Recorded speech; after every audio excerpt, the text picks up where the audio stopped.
आपकी बात समझ रही हूँ। एक छोटी सी इंफॉर्मेशन और अपने दर्शकों को देती चलूं, तब तक आप और जरा वहां की तस्वीरें दिखाइए।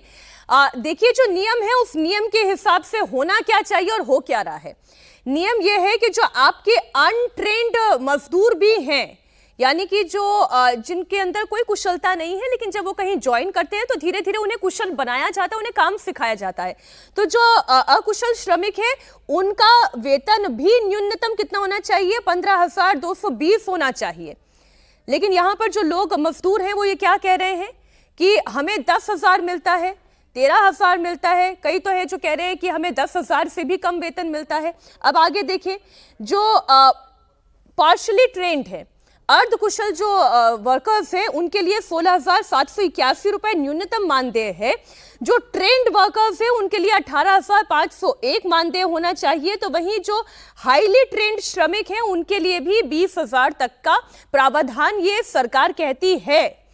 लेकिन इन्हें जो मिल रहा है ये इनके घर चलाने के लिए काफी नहीं है। और बिल्कुल ये ठीक बात है, कोई पटना से आ रहा है, कोई मधुबनी से आ रहा है, कोई उत्तर प्रदेश के अंदरूनी इलाकों से, गांव से उठकर आ रहा है। नोएडा जैसे शहर में जहां 5,000 रुपए का एक छोटा सा कमरा मिलता है, वहां पे 1,500 का कोई सिलेंडर खरीद रहा है। खाएगा क्या, कमाएगा क्या, बचाकर अपने गाँव भेजेगा क्या? ये एक बहुत बड़ी चिंता। एक छोटा सा कमेंट राजकुमार जी मैं इस पे आपका ले लूं।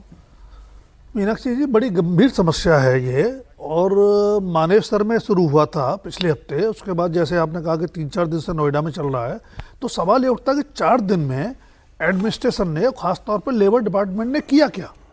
ये तो उसकी जिम्मेदारी बनती थी।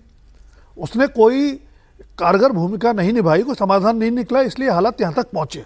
दूसरी बात, एक और इसमें पहलू है, वो ये कि एक नया ट्रेंड चला है पिछले कुछ सालों से कि फैक्ट्रियाँ सीधे भर्ती नहीं करती हैं, वो थर्ड पार्टी से लेबर बुला लेती हैं। तो डायरेक्ट जिम्मेदारी आपकी कोई बनती नहीं है, किसी तरह की कोई लायबिलिटी, कोई सोशल सिक्योरिटी की किसी तरह की बनती नहीं है। और बीच में जो ठेकेदार सप्लाई करता है वो कितना शोषण करता है, वो एक नया सिस्टम पैदा हो गया शोषण का। तो कुल मिलाकर के इन चीज़ों को एड्रेस करने की ज़रूरत है। जो आदमी अपना राज्य छोड़ करके, घर परिवार छोड़ के यहाँ आ रहा है, तो इसलिए आ रहा है कि उसको परिवार चलाने के लिए बिल्कुल आप ठीक कह रहे हो सर। अगर यहाँ सर्वाइव नहीं कर पाएगा तो भेजेगा क्या वो? बिल्कुल बिल्कुल ठीक बात है। और जब हम गिग वर्कर्स की भी सोशल सिक्योरिटी की बात कर रहे हैं, तो इन लेबर्स की सोशल सिक्योरिटी की बात क्यों नहीं हो रही है? सरकार उस पर क्या ध्यान दे रही है? ये सवाल तो पूछा जाना है।